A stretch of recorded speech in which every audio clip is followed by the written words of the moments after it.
Hello, ladies and gentlemen, and welcome to the Discriminating Gamer. Say, what superhero backs up his rage with facts and documented evidence? The Credible Hulk. Ladies and gentlemen, today we're going to go ahead and take a look at Marvel's D.A.G.G.E.R from Fantasy Flight Games.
We'll get back to the review in just a moment. I want to take a minute to ask you to check out my other channel, that is Cody Carlson PhD, where we talk about history, books on history, military history. I even post some of my lectures for my classes on there. Please check that out. Please subscribe to that channel. And now, back to the review.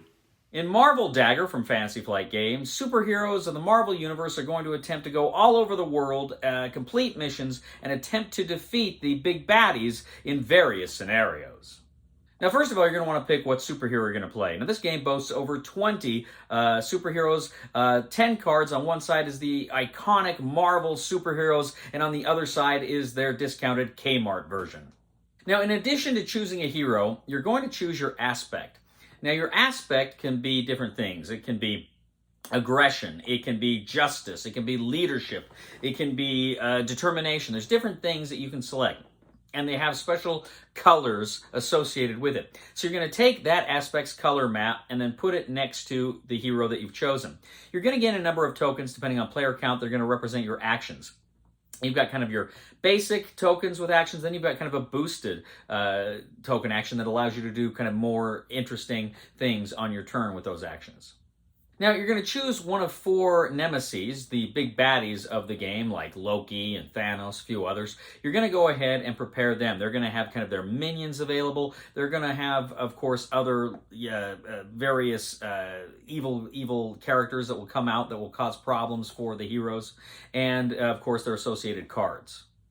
You're going to create a mission deck you're going to place off the side. You're going to place what is called the Iliad. The Iliad's a tile you place on one place on the board, which kind of has special abilities when you go there. Now, you're going to reveal a first strike card. A first strike card is kind of a scenario card. It's going to tell you where you're going to place things, where you're going to place enemies, and set up some various other conditions on the board. Now, the different enemy standees have different ranks. They've got like 1, 2, 3, and like elite, and they're going to go ahead and tell you kind of where and how they will be positioned. Now, you're going to have 2 phases. You're going to have the hero phase and you're going to have the nemesis phase.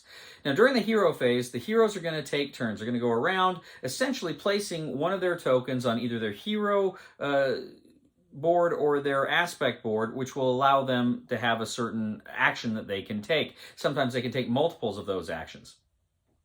But you can, of course, do things like move to different places. You can attack.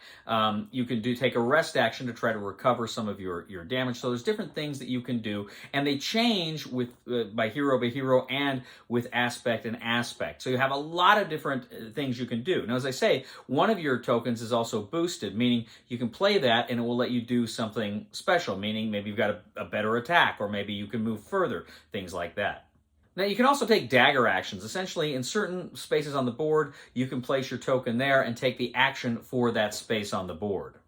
Now, one of the things you're trying to do is progress missions. So you can go to certain places in order to do the things on the mission cards that come out. You're essentially placing progress tokens on there in order to do it. Now, a key part of of what you're doing as a hero is you are, of course, you kind of have skill checks, right? You've got, attack skill checks, you've got kind of your rest skill checks, and you've got progress skill checks. So you're kind of rolling the die in order to get successes, in order to either make those attacks, in order to get rid of damage, in order to progress some of the missions that you're trying to complete. Now, once all the heroes have gone, you move to the Nemesis phase, and there's several steps in the Nemesis phase. Now, first of all, you have threat. Now, your threat is going to advance, depending on kind of the missions that are out there. You're going to have kind of your threat tracker, how far your threat tracker can go. But every Nemesis round, you're going to advance the threat tracker by a few things. First of all, the Nemesis himself will have a certain amount of threat you advance. If there's any enemies on the board, you go ahead and you advance the one threat for each of them as well. If there are any kind of side missions that give you threat, you advance it along that. And if any of the bases, any of the major cities on the board, if they are overrun, if they're taken over by the bad guys, then for each one of those, you advance another one as well. Now, if you have passed one of the enemy missions at this time, the Nemesis missions, you go ahead and you put it at the top of the board where you're going to get some benefits from it. Now, if you failed the mission, that is to say, if the threat tracker has gone forward before you've been able to put enough progress tokens on there, you put that enemy mission kind of upside down onto the board so that you're going to get some negatives that will happen to you. And finally, you're going to resolve the event card. You look at the event card, and the event deck is shuffled in such a way that you're going to have kind of regular events, but you're also going to have events from that specific Nemesis that are going to be in there. So you're going to go ahead, you're going to look at what the event is you're going to resolve. It's usually bad things. Some things may be helpful, but generally there's bad things that are going to come from those event cards. But then also it's going to tell you to kind of move and spawn new enemy units on the board. At the bottom, depending on player count, it will tell you how many of these baddies you have to put on the board. Now, once you've completed the 3 Nemesis missions, you immediately go to the Nemesis Showdown. You flip the Nemesis card over, you battle the big baddie, and if you can succeed in defeating him, then you win! Marvel Dagger. Okay, that was just a bare bones of what's going on here. There's a lot more going on in this game. One thing, too, that really is characteristic of this game is you have kind of these team-up cards that kind of give you advantages with both the hero you're playing and the hero that's on the other side. If your hero is defeated, essentially you flip over your hero, you flip over the aspect, and so you play this other hero, and they have slightly diminished abilities, but you're still in the game. And then if that hero is defeated, collectively everybody's got like one turn to get everything done before the game ends. So hero elimination happens, but you're not going to be sitting around waiting a long time if it does.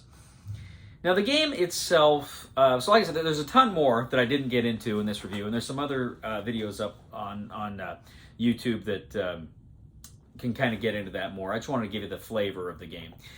Now, my impressions are, this game has been compared to some other games. The first thing I ever heard about this game was this is the Marvel version of Eldritch Horror, which made me super excited. And then 2, it has a very pandemic feel, so I've seen that comparison too, and I think they're both apt and accurate. Now, I loved Eldritch Horror. I loved Eldritch Horror from Fantasy Flight Games. Really, back in the day, that came out probably about 10 years ago, and I remember my friends and I played the crap out of that game. It was so much fun. And I've said this before on the show, one of the things I absolutely love about board games are the stories they tell, right? And Eldritch Horror did it amazing. And then, of course, Mansions of Madness 2nd edition with the app does it even better. But I loved in Eldritch Horror, you had those encounters, and they told stories, and it would really kind of immerse you in what was going on. So I was kind of looking forward to that aspect here with Marvel Dagger, and it's not here. This game does not have the encounter element to it, and I missed that. I wanted that so bad. Now, even with all that said, this game produces a good story. I do like the story that Marvel Dagger gives you, but I think it would have benefited from something like the encounter system in Eldritch Horror. And we've seen similar things like from Star Wars Outer Rim. I think something like that would have added greatly to this game. I really missed that, and maybe, I don't know, maybe we can see that in an expansion for this game, something like that. Generally, the game plays pretty quick. Now, full disclosure here, I've only played this game solo. Played it a few times solo. I've not played it with other players. But it moves pretty quick. Once you get the basics down, okay, this. And you do see that story evolve here. You do see this ride happen as you play the game, which is pretty cool. And I like that quite a bit. And what's cool here too is the way heroes can work together. Now, as I said, I just played the solo, but I played with like multiple heroes. And it's cool to be able to kind of use your heroes and use their abilities to work together. And this is a game, sooner or later, I want to play with more players. I don't think I'd go the full 5.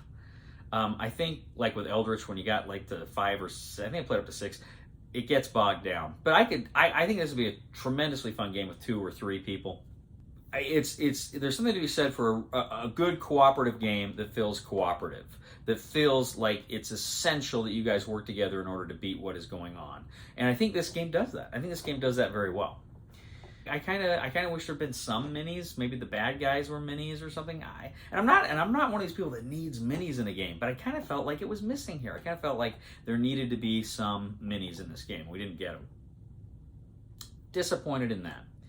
But I think the big problem with this game, the thing that makes this game, the thing that makes me think, is this game one I'm going to get to the table a lot? And that is the length. This is a long game. Even playing solitaire, it's a long game. I mean, I played it, I think the times I played it have been probably just under 2 hours, or just under 3 hours. That's a long game, you know, and for what this game is. I really wish they had been able to make this game under 2 hours. That, to me, would have been cool. But Fantasy Flight's kind of known for this. And I don't mind longer games, but the experience you're playing kind of has to justify it. And I'm not 100% sure this experience justifies the 3-hour game length. Now, that is to say, I've had fun throughout it, and I've been engaged throughout it, but there is kind of that moment of, okay, let's go, let's bring it home, right? And so that was a little disappointing with the game length. Now, on the flip side too here, in addition to that, like I said, the cooperative virtue of this game, the cooperative element of this game is fantastic. And I really like the fact that you get so many freaking heroes. It's not like, we're just going to put out a few heroes with this expansion, but then you're with this base game, but then with the expansion, then you get, Iron Man or Doctor Strange, or, they give you just a ton of stuff here in this base game. Just a ton of stuff. Ton of players, and they feel different. I mean, even the flip sides of the heroes feel different. So I really like that. I think there's a lot of good stuff here.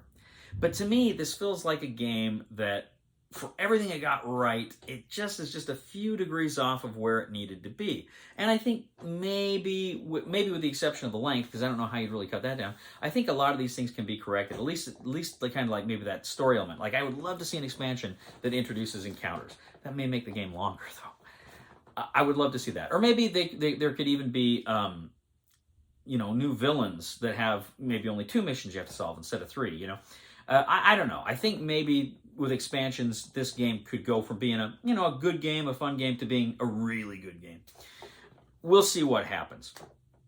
As it is, it's a mixed bag. I enjoyed playing it. I'll play it again. I'm sure I will.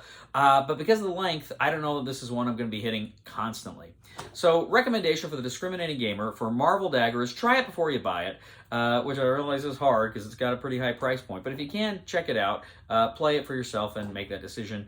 Because there's a lot of good here, but it's not great. Well, ladies and gentlemen, thank you once again for joining us today on The Discriminating Gamer. As always, we ask you to please leave a comment for us on YouTube, on Board Game Geek, on our Facebook page, or on thediscriminatinggamer.com. We ask you to please like us on Facebook, subscribe to us on YouTube, and follow us on Twitter. I'd also ask you, ladies and gentlemen, to please check out my other channel, that is Cody Carlson PhD, where we talk about military history, books on history. I've uploaded many of my lectures on World War II, on Nazi Germany. Please check that out. Please subscribe to that channel. We'd appreciate it a lot. And subscribe to this channel while you're at it. Also, too, leave us a thumb on Board Game Geek. We appreciate that as well. And if you are a big fan of the channel, if you like the content we provide here, go ahead and click on the Super Thanks button on the YouTube page and leave a tip. Again, we'd appreciate it. Ladies and gentlemen, I've often wondered, what is Iron Man when he takes off his iron suit? Stark naked?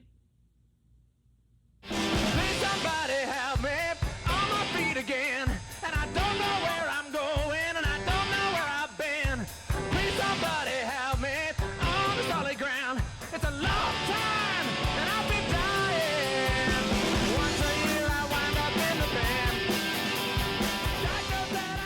You went on a peace spreading mission invading the North, taking out House Stark, and then somebody moved against you, and suddenly it's like, well, I never hurt nobody.